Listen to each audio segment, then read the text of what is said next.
Welcome back, folks, to the WP-Tonic show. This is episode 954. In this show, we're going to be discussing Gutenberg, the bad, the good, the ugly, at the beginning of 2025. We've got a great special guest. We've got Brian Gardner, the new head of community at WP Engine. If you're in the WordPress community, the professional community, you will know Brian. Brian has almost, I think, over 20 years experience in building products, in successful products in the WordPress space, and is a well-known designer. We're going to be discussing UX, usability, Gutenberg. It should be a great show. So, Brian, can you just give us a quick intro, like 10, 15 seconds intro, and then when we go after the break, we'll go into a bit more of your experience and background. Absolutely. I am Brian Gardner. I am head of community at WP Engine. I was the founder of Studio Press and co-creator of the Genesis framework. I've been doing WordPress not quite 20, but 19 years. So yeah, fair time. And I've got my great co-host, my patient co-host, Kurt. Kurt, would you like to introduce yourself to the new listeners and viewers? Yeah, Kurt Von Onen. I own Mañana No Mas. We focus largely on membership and learning websites. We also work directly with WP-Tonic and the great folks at Lifter LMS. Yeah, that's fantastic. Like I say, before we're going to be looking in detail of around Gutenberg, where it is in the first quarter of 2025. I'm going to be putting some questions to Brian and I'll be trying to get a real deep understanding where it is. But before we go into the meat and potatoes of this great show, I've got a message from one of our major sponsors. We will be back in a few moments, folks.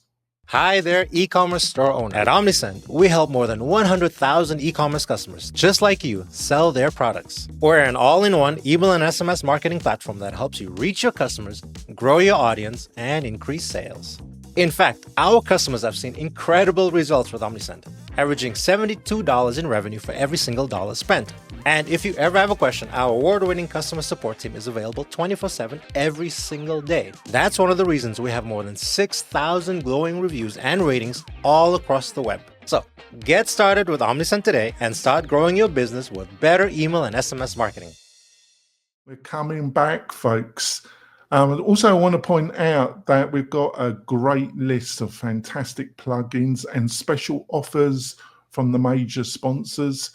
The list is of the best plugin services. It will save you a ton of time, the WordPress professional. You can find all these goodies by going over to wp-tonic.com/deals, wp-tonic.com/deals. What more could you ask for, my beloved WordPress professionals? Probably a lot more, but that's all you're going to get on that page. I've made a career of disappointment. So, Brian, thanks for coming on the show. I've been really looking forward to this discussion. So maybe you can give us a bit more detail. How did you get into the world of design and especially into the world of WordPress? it's actually an interesting question because prior to like maybe a year or so ago, I used to group design and WordPress sort of into the same thing. For whatever reason, like I just sort of assimilated them together as if they were one, because of just curiosities and things like that. I feel like I'm now starting to, in my head, sort of split myself off as a WordPress person as well as a designer. Not a WordPress designer, but like two different things. So WordPress is easy. That story I've told hundreds of times. Back in 2006, I was blogging at an architectural firm, and I just started playing around with WordPress. Taught myself CSS and HTML, which effectively meant I could customize a theme. Started selling or giving away free themes, then doing sort of freelance work with those themes. Started selling themes, sold a lot of themes, and then quit my job. Obviously, there's some highs and lows to all of those stories and specifics, whatnot, but that's like the high level. And so from that point, I created Studio Press. We launched the Genesis framework, merged it with Copyblogger, and then sold to WP Engine, I think 6 or 7 years ago now. I can't believe it's been that long, but here we are. Oh, that's fantastic. Over to you, Kurt. Well, Brian, this is the first time I've met you, so great to actually meet you. We started in WordPress about the same time. I started in 2004. I noticed on X, because I follow a lot of folks on X. I really like the Twitter environment. It's always Twitter. So, I see a lot of positive posts and things that you post about Gutenberg and the things that you guys work with, and I was paying attention to CloudFest and all those things, right? So obviously you're a real supporter of, or a fan of, like, Gutenberg, but what do you see as like its biggest strengths? And then on the other side, what are like the weaknesses that are kind of pulling it down? Well, that's a question that'll take us to the rest of the hour. When the vision was cast, back in 5.0, 6-7 years ago, however long it's been, I was a little bit skeptical on where it was going. I was unsure, and we were competing with Wix and Squarespace back in that day. And that is one of the reasons why we sold Studio Press to WP Engine. And it's funny to say it that way now because I'm now at WP Engine. So every once in a while I'll say when we sold to me or when me sold to we, sort of a thing. I just wasn't sure. Shortly after, it shipped in its first iteration, I realized that a lot of what the promise of Gutenberg was effectively replacing Genesis and what we had envisioned Genesis and the child theme system to do, which is have a core set of code that you can opinionate. And this is where we bring back into the design conversation, the ability to like customize the way things look on the front end. And of course, before Gutenberg and the block editor, we had to do that through the theming system. And so I was fully okay with that. I understood how it all worked and loved all of that. I mean, Genesis had a great run. But when I saw WordPress itself doing it, I was like, wow, it sort of removed like a layer of abstraction between like how to do a thing and how you need to do code and sort of compile all of that. And so when I saw where things were going, I was like, wow, this is actually really cool, because what this allows you to do is just use a singular theme to then opinionate the design. And so, obviously there's a lot of stuff at play here. There's things like templates and theme JSON and a lot of things that are sort of new to how historically WordPress developers have created things. But when you understand how it works, and yes, there are people who will nitpick the fact that there's not this control or that setting and whatnot. We can get to that later. But generally speaking, for WordPress now compared to WordPress 5, 10, 15 years ago, the ability for someone to go into WordPress and create an experience, I think, is so much better. Again, there's some ups and downs and some things I still don't love, but generally speaking, I'm a fan.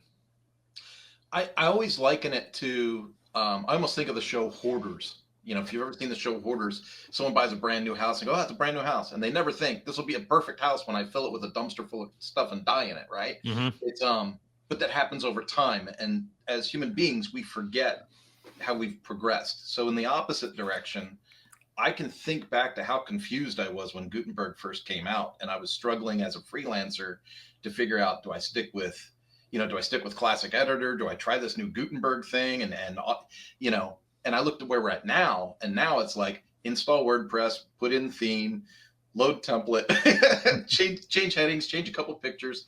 Hey, here's your starter website. So I think we've come leaps and bounds. But to your point, there's a lot of users, especially power users, that are like, there's so many things that aren't where they should be after 7 years. So yeah, it's a tough. What do you think is the biggest weakness? I don't know that we really isolated a weakness. If we had to say is it full site editing, or is it? I'm also, because I understand where most things are and how it all works. Like, I don't mind people. So let's start with this. Let's sort of divide the fact that there is the block-based system that exists just within like the regular post and page editor. That can exist on its own, right? I think hybrid themes are an example of how to like build and construct a page with blocks. Separate from that is the whole site editor thing, which is where basically the full site editing comes in. That's a more complicated thing because then you're talking about templates and, template parts and patterns and things like that. So I think there's two different things there. I think it's easy for people to understand, oh, I can build with blocks. That's one thing. But to then use the site editor to then build their site and change the way the entire site looks, that's a different thing. I think the latter is the part where most people get hung up on. They don't understand how things work or how things control, sort of how it cascades throughout their entire thing. I think its biggest weakness is that fact that right now we sit in between both worlds. I love where the new site editor admin interface has gone. I love prototypes that we've seen even back in the day. Saxon Fletcher created a whole bunch of things. Some assets. I'm like, wow, this really looks like a new modernized version of WordPress. The problem is we're halfway there.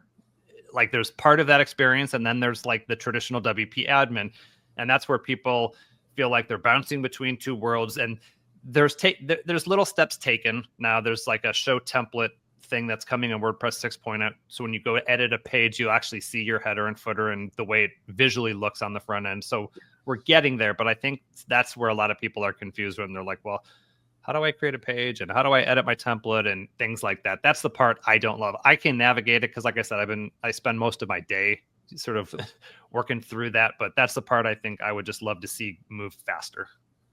Nice. Jonathan? Yeah, Brian, I've got mixed feelings because you talk to certain people in the WordPress professional community and you mention Gutenberg to them and their face just drops, and they normally use a certain swear word when it comes around using Gutenberg. And then you have a certain crowd that seem to just love the whole thing. I'm in the middle. Now, you got the argument, the development argument around the decision to use React and use a JavaScript library. I don't propose that we go into that particular argument because I think it would be a waste of your experience to some degree. And then you got the argument about the extended period of time this whole process has taken, right? But I think, personally myself, I think when it comes to UX and usability design, I think what we have ended up at the beginning of 2025 with Gutenberg isn't a terrible interface, but it isn't a great interface, to be truthful about it.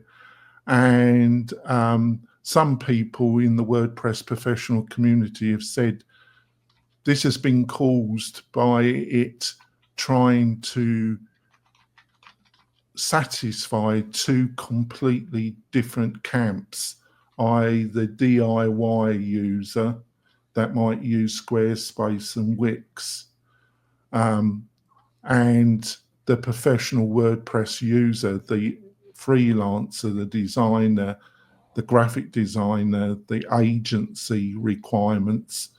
And because you've got two really diverse buckets, that's why you have ended up. So I like your response to that third point. And also, because of your experience, I thought you were the right person to have this discussion with.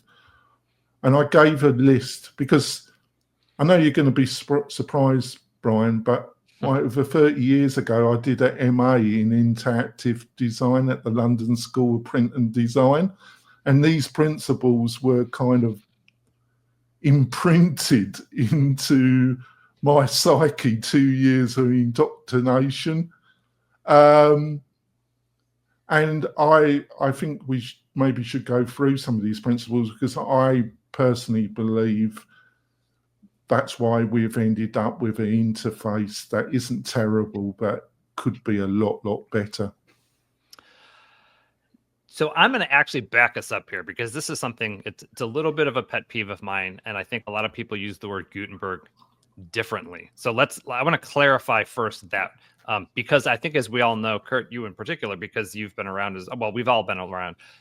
Gutenberg is no longer the editor, right? Gutenberg is now the experimental plugin that is used to bring new features into, which is now WordPress, right? So we're really talking about the WordPress block editor, the WordPress site editor. A lot of people, and I think the blame goes to the community for sort of accepting when it first came out, it was called Gutenberg the editor, but then they switched it to a plugin. So I think there's some confusion there. That aside, I will speak to sort of what you said. Yes, I believe the WordPress block and site editors are aimed at a more hobbyist or DIY user base. However, as a person who co-built Genesis and somebody who understands the system of WordPress and the theming and all of that, I also feel that if understood and used properly, and I speak a lot about this to agencies, within our partner program at WP Engine and so on, that if understood and built properly, Web Dev Studio's a great example of a company that has taken a block theme, made it their own, and then used it to its full capacity of power, which is creating a pattern library and using that in a way that expedites their workflow. I am a huge believer in that part of it too. So that being said, I agree that it's for hobbyists, but I also agree that it can be for freelancers, sophisticated agencies. But I also understand that there are some limitations. And that's where I think from like the high-end agency perspective, the adoption is low because it gets to a point where it's like, we just can't do it this way like we used to.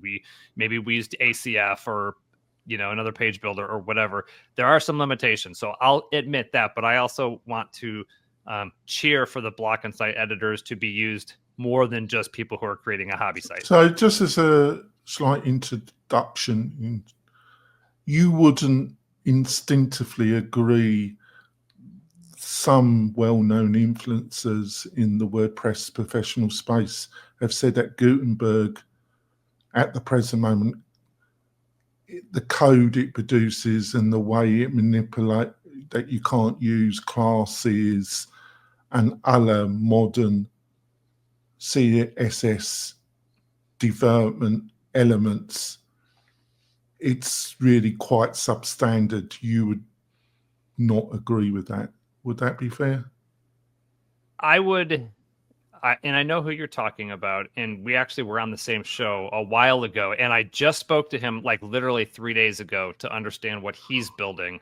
I think it's easy to say it's not doing this and that and whatever, but I also think the capabilities exist to do the things that people claim it can't do. It won't do everything. It kind of like feel like I'm talking in covert words here, but I think yes. It's not Tailwind CSS, right? That's not what WordPress and the block editor is meant to be. It's not that kind of a system. But you have the ability to use classes in a way creatively that I think accomplish more than people give it credit for. Yeah, because I think two of the third-party platforms that build on Gutenberg that I think do a good job is Cadence WP and GeneratePress. Mm-hmm. I think especially if you're in the custom build theme design element, I think you can do a pretty good job with GeneratePress. I think Cadence WP have done a good job in the kind of lower medium market space where you're taking a theme and you're adapting it. But I think with GeneratePress, I think those two are doing our own. At WP-Tonic, we push Cadence because it can cater for a very broad stream of different types of users that we're catering for, Brian. Let's move on to the UX. See, most of the projects that I'm looking at have been either they're still using the classic editor or they're using Cadence WP. And if I'm not actively developing something for my own use, and I go into Cadence after a couple of months, I'm a little bit lost. But as soon as I start using it, I can get up to speed. But I don't think Gutenberg in UX terms is a great interface, and let's start with user centricity.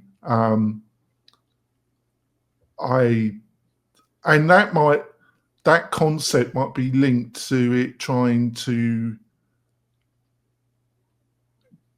be usable for the DIY and also the professional market. So in the end, it's not totally user friendly for either group. Is that making any sense, Brian? It does, and I push back as much as I can. I have, even back to the Genesis days, we've always been purist WordPress people, right? I understand that businesses are built on, proprietary interfaces and doing things that are basically hard to then undo because they think that's the value that they bring to it. And what it does is, and it's great because those existed before Gutenberg was introduced. The block insight editors have evolved. And so now what you have is you basically have systems that are proprietary interfaces that take over WordPress's interface, which I think actually isn't all that bad. The problem is, I think now that sort of WordPress has its own version of, blocks and settings and controls, and the general sentiment is, oh, there's not a responsiveness for block, like, you hear that kind of an argument. And so you've got people who are like, oh, well, let's make media query breakpoints for every possible block under the sun. And I'm like, like for a heading, you don't need to have an interface that shows you 8 different breakpoints, and to use the argument of, well, we provide this because WordPress doesn't, is horrible, because WordPress has baked into it responsive typography, fluid typography, which means you actually don't need to have all of these controls, which take up an enormous amount of screen real estate. And so I'm not saying it's perfect, but I also think, a lot of these page builders have historically, oversettinged, if that's even a word, oh, you could do this, this, and this with every possible thing. I'm like, well, how is that helpful to somebody who doesn't even understand what a media query is? So there's that. That's a little bit of a soapbox that I stand on. But as somebody that's built interfaces, that to me, when it comes to the basic principles of consistency, hierarchy, context, user control, accessibility, and usability, I just think there's something missing. It's not terrible, as I said at the beginning of this conversation, but it's just not a great interface. But I haven't got your experience, and it's been over 30 years ago when I did my MA. So I give it, like, if we were going from 0 to 10, I'll give it a 5, maybe a 6. Is it just really extremely difficult to build an exceptional UX interface? Is that just the reality? It's an extremely difficult thing to do. I think it's extremely difficult to do when you're straddling between 2 different interfaces themselves. Like I talked about earlier, you've got like the traditional WP admin, and then you've got like this new site editor interface. And so you've got 2 different things. I think things become different. Like if you could like fast forward or envision like a full site editor experience as part of like, this is now how WordPress works altogether, I think all of a sudden you're like, okay, things are now into place. But what feels sometimes disjointed, I'm like, well, if I'm in the site editor, this is how I change a thing. But if I'm in the page editor, there's a different way to change the thing. That's where I think people start getting tripped up. I mean, I would love to know Jonathan, from you or whomever, when people say, oh, it sucks because it doesn't do this, like, what exactly are you actually wanting it to do? Where does it fall short? Do you really get annoyed by the fact that there's 3 little dots that, are required to like enable a setting? And those are the same people who say, well, there's too many settings. Well, that's why they're kind of buried, within layers. And again, work in progress. And I wish it was going way faster. Trust me, I'll be the first person that says I wish this was 5 years ago, because we're already behind. Framer, Webflow. I mean, there's newer things, newer existential threats than Wix and Squarespace. And so, and those are way more no code and arguably better interfaces. I don't know, but I agree with you. I don't think it's a 10. I don't think it's a 9 or an 8. I think we're between a 5 and 7, depending on what day it is. No, but that's why I wanted to ask you, because you got a lot more experience. You got a lot more knowledge than me. It's all right. It's all right to have an opinion. Everybody's got a right to an opinion. Well, say that, it might say how extreme their opinions are, doesn't it? But everybody normally has a right to opinion. But you got to have an opinion to get other people to agree to it. You got to have some experience and have some facts, haven't you? Yeah. Well, I think that. Is it also linked, based on your experience, is it also linked that it's a quasi open source project? When you have developers working with UX designers, interface designers, is there anything to the argument you're not going to end up? I don't believe this. I'm just putting it as a devil's advocate to you. I don't believe what I'm putting to you, but some people would say that because it's open source, you will inevitably end up with a middling UX interface. I don't believe that myself, but what do you think? I think it's less about that and more about when you have anything that powers 40% of the internet, you're going to have opinions that differ. I mean, 40% of the internet is a lot of people. That's a food blogger all the way to NASA. Like, there's always going to be people who say it's not doing this right or not doing that right. I don't think it has much to do with whether it's open source or closed source. Like, even if, Webflow or Shopify powers that much, you're still going to have people who say this doesn't do this for me properly or the way in which I want it to be. Yeah, it's like, I don't know if that answers your question, but yeah. All right. I think we've had a good discussion for the first half. We're going for our break, folks. We will be back in a few moments.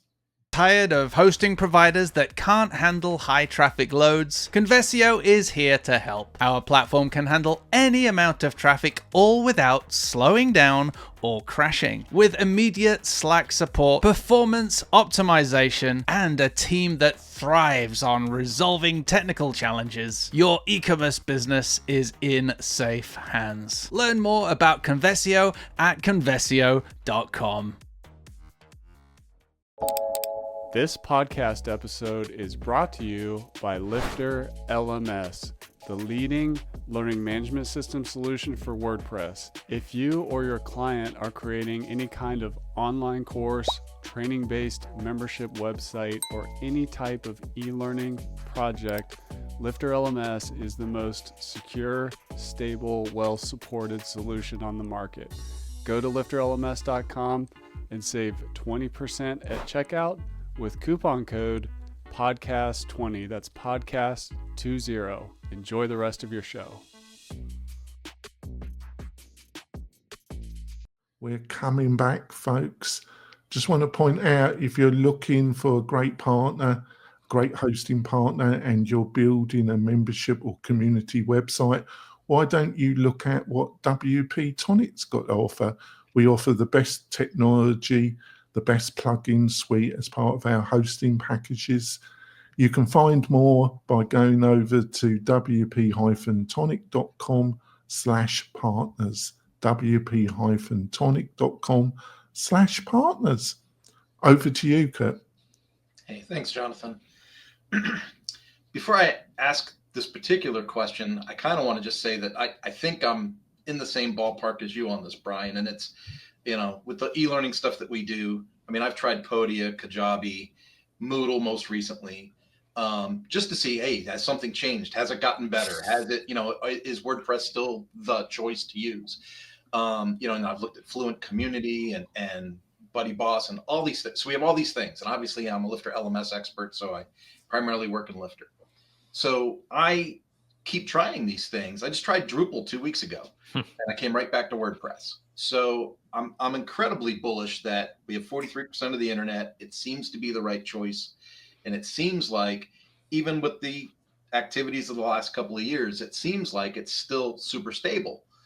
So if you agree with that, what do you think would be like the biggest opportunities for WordPress as a whole, but also like the professional community that tries to work or make a living at WordPress?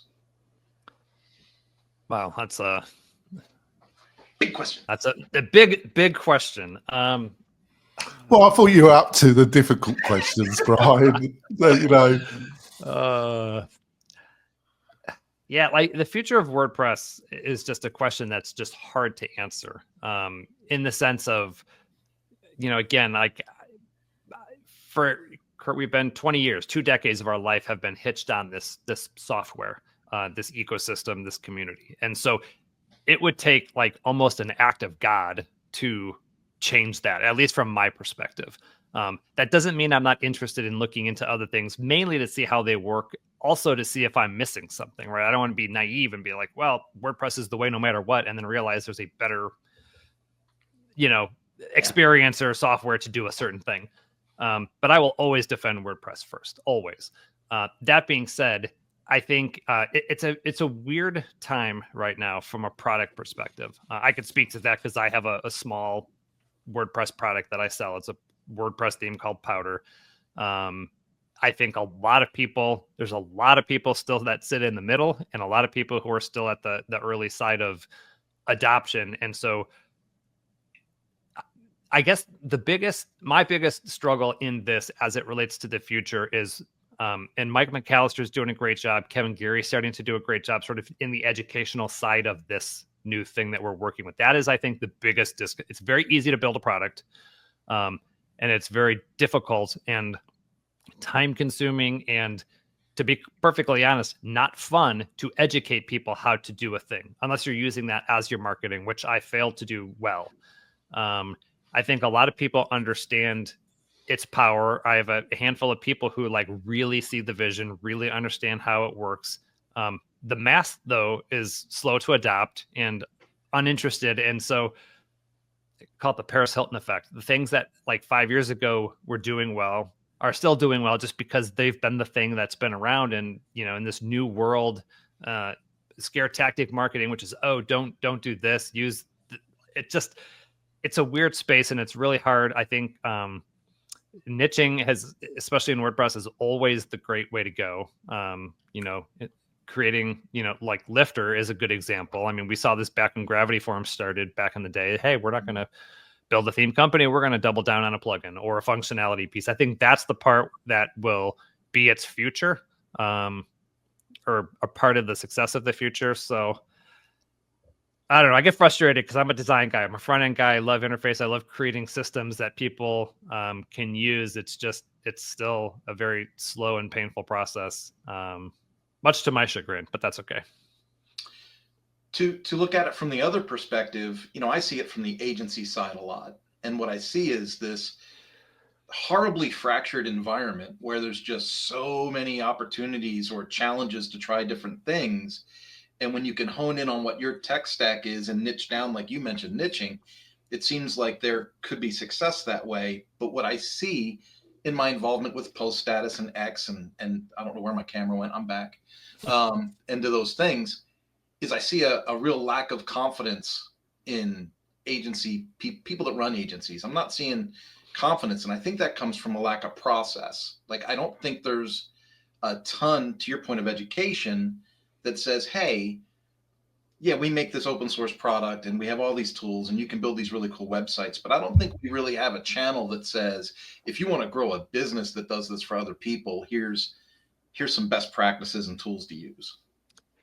Yeah, and that's where Kevin Geary has stepped up. And of course, he's got his own things he's marketing and selling, all the way from automatic CSS to Etch. And so he's trying to serve the market of people who are sophisticated website builders, people who take it seriously, people who want to do it right. And so I don't gravitate towards building for those people just because part of me is like with web dev, like they took Powder, forked it, made it their own, then they don't need me anymore, right? So like there's like sort of a built-in reliance. Now I will say I'm very open and aware of the needs of agencies, because at WP Engine we have a very deep and profound agency partner program. And so part of my day job is really listening to and addressing concerns of our agency partners and stuff like that. So I'm not uninformed or naive to the needs of these agencies.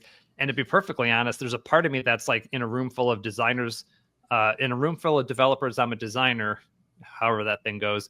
I'm generally more of a designer than I am a developer. So it gets to the point where sophisticated agencies come in and like that's above my pay grade. I don't write in React and JavaScript and stuff like that. And so part of me kind of like just shies away from those conversations because I'm like, you guys are way smarter than me. I can't teach you anything. But what I can teach are hobbyists how to use and build a site with the site editor, block editor. I can teach even people who are sort of blooming freelancers and say, hey, you could take this in the same way you took Genesis back in the day and say, hey, you could build a business around WordPress and your own theme. Let me teach you how to create your own theme so that you can then use to build sites first, And so that's like the area in which I serve. And so that's the part I think I'm most bullish about, because I realize the power all of this can have and the system that can be built for a freelancer, an agency, a small studio. It's just frustrating because I don't love to teach all that. And so I keep creating things into this void of people who are like, great, but how does it work? Perfect. Jonathan? Yeah. Have you got any thoughts why full site editing hasn't got the traction that people think when you look at the adaptation of full site editing themes and the people that are really pushing those themes? I think it would be fair to say that it's been a bit disappointing. Would you agree with that statement, first of all? And have you got any insights about why that we see this situation at the beginning of 2025? I think that's an understatement. I think I'm severely disappointed. I think, generally speaking, we're all severely disappointed in the adoption. I think WordPress to a fault has always been backward compatible. And so it's easy to say, I'm not going to learn the new thing. I hear it's not ready yet. Like I've been hearing that for years, even though it's 95% of the way there and arguably further ahead than it ever was. I think there are, like I said earlier, there are WordPress-based businesses, page builders, and so on, who make it easy for people to not adopt it. One, because they have the 5 to 10 year to 15-year tenure Beaver Builder, Cadence, GeneratePress. I mean, all of these things that have been around, people know how they are used. I don't love that they're proprietarily interfaced, but that's a different conversation. But I understand why. Like, I get the reasoning behind the slow adoption, right? The community says it's not ready and these are so easy. And I mean, so many people still use, millions of people still use advanced custom fields. And so that in and of itself is a reason why the adoption of the block editor is slower than I think people want. And I'm not advocating against advanced custom fields. I'm just saying that there are people who die on that hill, agencies who die on, this is the only way I'll ever build with WordPress. And that's fantastic. I'm a firm believer that I used to think there was a right way to WordPress. In my head, I'm like, my way is the right way. And then I realized that's just rubbish, for lack of a better term. The right way to WordPress is whatever is the easiest way for you to use WordPress or build with it. Well, that's why I like discussing things with you, because that's my attitude as well. There are, I'm not going to name them, but there are certain people that you get the impression there's my way or the highway. Mm-hmm. And I push against it because that is not my experience. Some of the disappointment of I think you've outlined it really well, but do you think it's also linked to some of the factors that we discussed in the first half of this interview about, because if it was really a 7, 8 or 9 interface UX experience, I think it's its speed of adoption, and especially people producing new themes, whatever you want to call them, starter themes, starter websites, whatever language you want to use, would be, because that's a problem in itself. There's such a diverse expression of what used to be clearly a theme. It's now, there's 1,000 different terms, isn't it? Yeah. But would that adaptation be a lot quicker based on some of the things, or do you think that it's important, but it's not a main driver? Trying to go back to where you started with the question. You're not the only guest that has had that problem, Brian. It's like you asked 3 different questions in the same question. I was trying to figure out which one to hit. Yeah. I apologize, Brian, but I do that all the time. It's hard for me to answer these types of questions because while I think for everyone, like I mentioned, we're at a 5 to 7 out of 10, right? In my head, we're actually at an 8 or 9. From my experience, it's further ahead than I think it is for other people, just again, because I'm so versed in it. And apparently James in the comments, wow.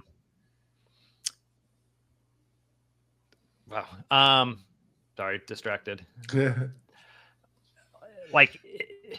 Wow. Sorry, speechless.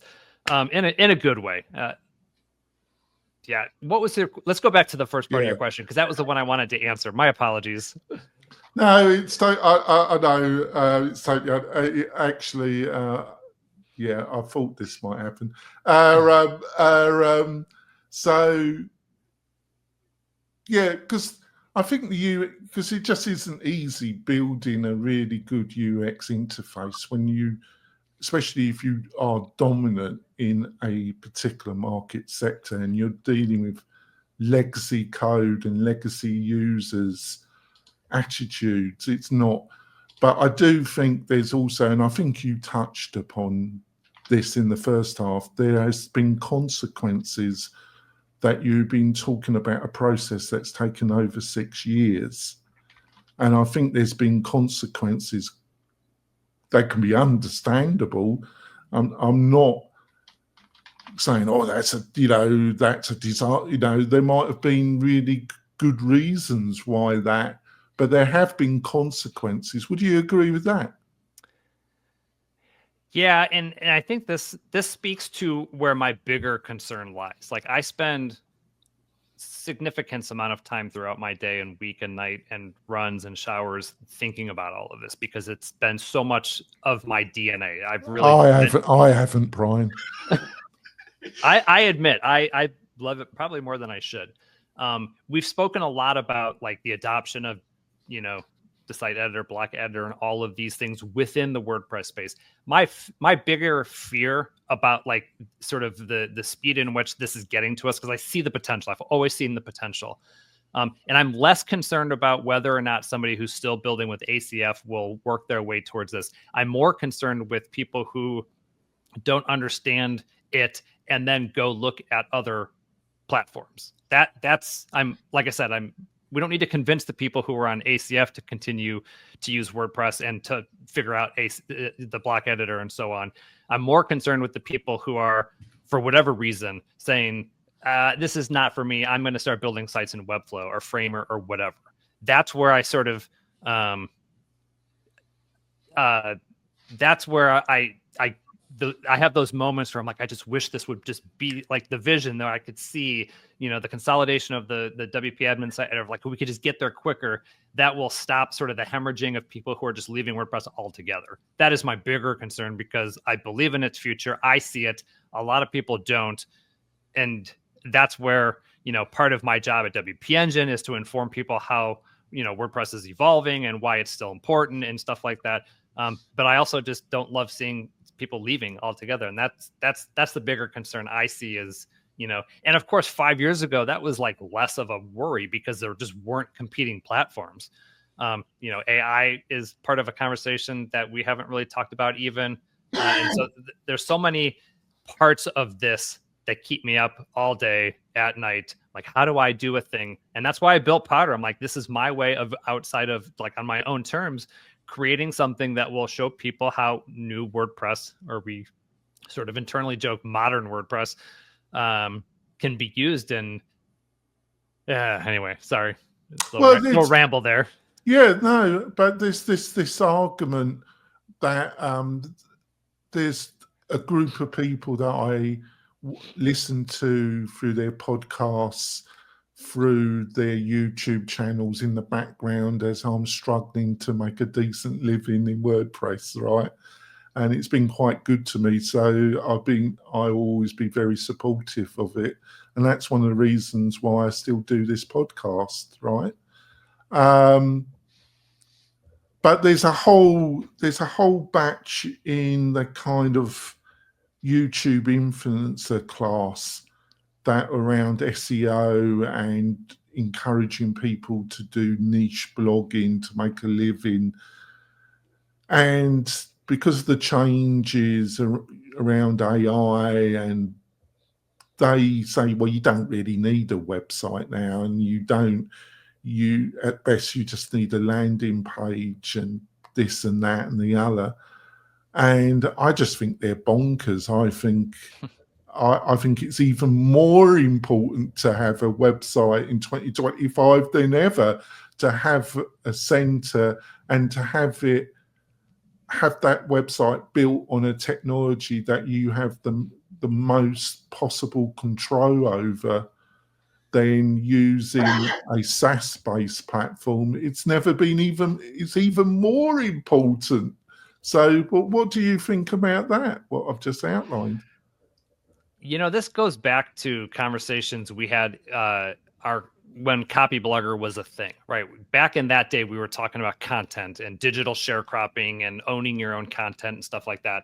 And it's interesting to see now my former partner, Brian Clark, now using platforms that are closed walled gardens and whatever, because I think the landscape has changed, right?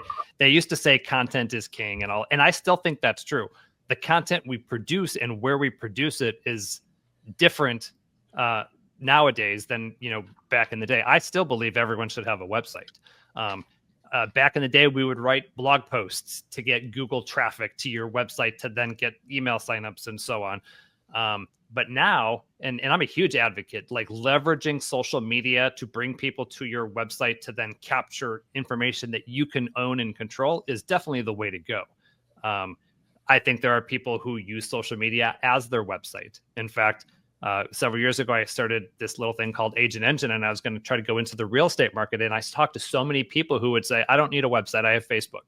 And I was like, well, that's a problem because if that's your sole property, that's a problem. I'm a huge advocate of using and leveraging and I think that's now, with the Google AI, like the AI overviews and like things like that, search traffic for everybody has gone down. And so you need to do things like, and sometimes they're louder than I want them to be, but people, even in the WordPress space, who are successfully leveraging YouTube and live streaming and social media to drive people to their product or their signups, they will crush it. People like Kevin Geary, Mark Szymanski, like Matt Medeiros, like these people who fill our streams are doing it because it's working, right? And so, but they're still bringing people back to a website, right? Kevin still has etchedwp.com where he's using YouTube to bring people to that place where then he can capture their email address, get them on a list, and so on.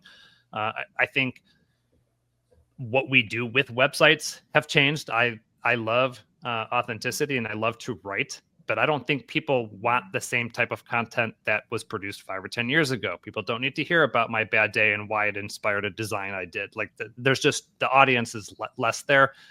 Yeah, it's a difficult one because it's changed, hasn't it? I totally agree with you. But it's so clear that you need to keep as much control as possible, because you just become a commodity of other people's platforms. But it's hard to describe. I think you did a good job. Over to you, Kurt. I get the chance to change channels a little bit for you, Brian, and that is, Yes. let's talk about WP Engine. You're head of community now. What's the major thing you'd like to achieve with that position and that role? Let's keep it realistic over the next year and a half. Yeah, my role at WP Engine really hasn't changed since I joined. I mean, really, it was originally to advocate for WordPress. It was the intersection, as I told Heather, our CEO, I'm like, I want to intersect 3 parts of my life that I love: people, design, and WordPress. Like, if I can have a job that does that, great. And so I first came on as a developer advocate, which made total sense. We brought Frost over into the company to use that as an educational theme so that we could speak the good word of WordPress and to the people who we want to reach. And of course, design played a role. Over the years, my role has sort of evolved. And so recently, earlier this year, I became head of community, which really is doing the same thing, which is just like an organized way of facilitating the ongoing promotion and sponsorship of people who are doing good work with WordPress. So a lot of my duties now are still continuing to talk to and network. We have a weekly call on Friday called Build Mode, where members of the community come in. We talk about WordPress, the business of WordPress, candidly, how things that are going on affect our businesses and so on. And so the people have always mattered to me, and they always will. And so, when it was presented like, hey, let's change the title and bring you into a space where you can do that better. We're sponsoring events, we're hosting other things. And so, so looking at the question, Powder is a fork of Frost. Frost is the internal theme that WP Engine owns, and Powder is my personal side project. That is something I do on the side, up at night, on the weekends. It is my way of doing WordPress product. So that is my own personal project. Right. Thanks for clarifying it. I'm going to throw the next question over to Kirk, because you're going to have to go in a second, Kirk, aren't you? You've got enough of I do. I got the other show, but let's say that you had an H.G. Wells. You had a TARDIS of your own, and you could travel back in time to the beginning of your career. If you could do that, what advice would you give yourself?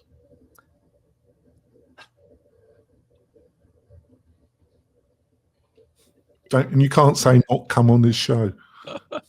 I've been on this show several times. I can't Yes. say that. I honestly don't know. And this is going to sound really, really cheesy, and I admit that. But I am really happy with my path. I'm very happy with the fact that I'm still, and to this day, feel as bullish about WordPress as I did almost 20 years ago. I'm still working from home. I work for a great company. I don't want to be an entrepreneur right now, even though I have a side project. I had that time. It was a great run. I had a great partner team. We had an acquisition. There was a transit. Like, there's no part of my journey that I really wish was different.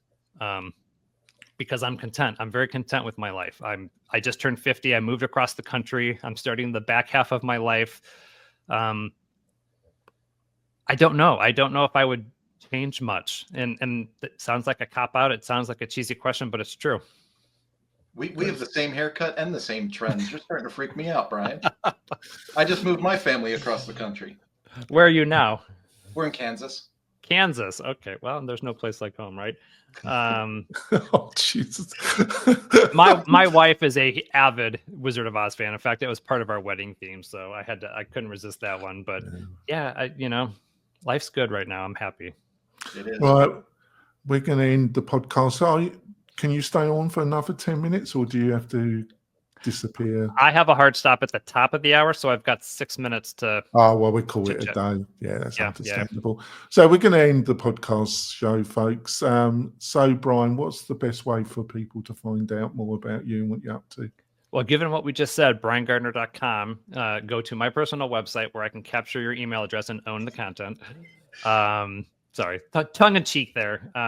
my website is a work in progress. I moved Powder over to it so that I can kind of keep it all in one place. I'm very active on Twitter /X at @bgardner. LinkedIn is a great way to connect with me. Those are sort of right now my two personal business platforms of choice, LinkedIn. And so if you go to brian@gardner.com, scroll down to the footer, I've got some social links there. That's probably the best way to connect with me because I put those there strategically. So that's fantastic. And we do appreciate you coming on the show, Brian, and sharing your knowledge. Thank you for the invite. Yeah. Kurt, what's the best way for people to find out more about you and what you're up to? Anything Mañana No Mas leads to me. So mañananomas.com for business, Mañana No Mas on X and Facebook and YouTube. And, if you want to connect personally, the best place to do that is LinkedIn, because I'm the only Kurt Van Anen on LinkedIn, and it makes me easy to find. Yeah, we're going to end the show now, folks. We'll see you next week with another great guest, or it's probably our roundtable show. We've got a great panel. We'll be discussing the WordPress news and tech news of the month. We'll see you next week, folks. Bye.